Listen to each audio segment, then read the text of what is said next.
Thank you, Mr. Chairman. Mr. Cuccinelli, good to see you again. 64% of voters, including a majority of Black and Hispanic voters, want to strengthen voting safeguards that prevent fraud. And that's what your organization is dedicated to doing.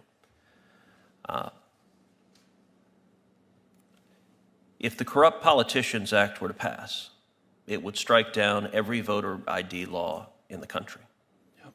Would that protect the right to vote? No, it undermines it. How does and it undermines confidence in the outcome of elections as well, which is also a problem. I mean, this is a lawyer's committee, so I'll use a court analogy. It is not enough that our justice system produce the highest degree of accurate outcomes possible and just outcomes. It must be understood and viewed to produce those outcomes so that America can have confidence in its justice system. The same is true of our election system. It not only needs to work correctly, by which we mean producing an accurate vote count of legally eligible voters, but it also needs to be clearly seen to do so by winners and losers so that we can have confidence in the outcome of our elections. I rattled off several, 2016, 18, and now a discussion following 20 in some places. It's worked on both sides, have had the concern. There have been good reasons for it over the years. And I would just say, you know, the reference to fraud, and since it's Texas, the current Attorney General of Texas, Senator, respectfully, spoke recently about 500 plus different voter fraud prosecutions in Texas. It isn't that it doesn't exist. How is that possible? Democrats tell us that voter fraud never occurs in any circumstance anywhere in the universe. Well, and of course, it has, and Congress and the House reran an election in 2019 because of it. It goes both ways. That was Republican operative committing fraud in that race in North Carolina. So this is not singular, but protection of voting and seems that race to be was sacrificed. Also ballot harvesting, was it not? It was. Yeah, and absentee votes are particularly, and have always been known to be, particularly vulnerable to fraudulent tactics. So 29 states prohibit ballot harvesting. The Corrupt Politicians Act that Senate Democrats are pushing would strike down every one of those laws. Would striking down the restrictions on ballot harvesting, would that protect the right to vote? Absolutely not. It undermines both the right and the confidence in the outcome of elections. So it does double harm.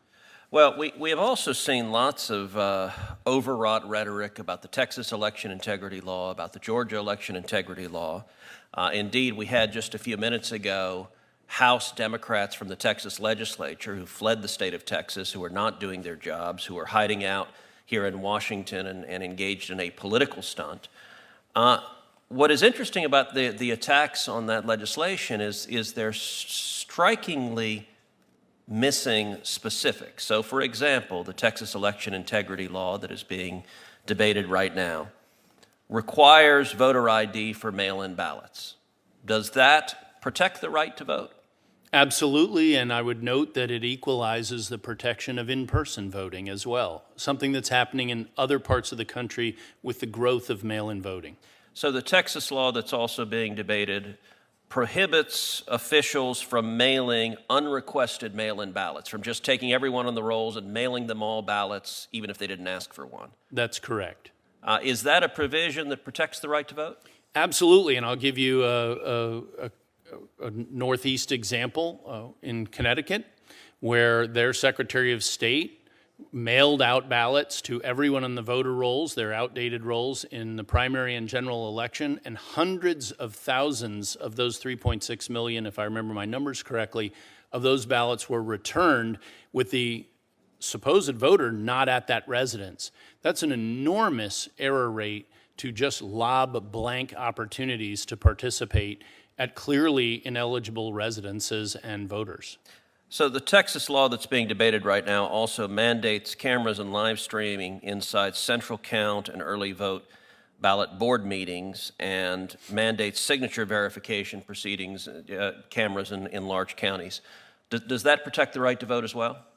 Having oversight by citizens definitely protects the right to vote. In my experience as an attorney general, when you provide that kind of transparency in a wide variety of circumstances, not just elections, You can talk about it in the sex offender registries. When they know they're being watched, they behave better.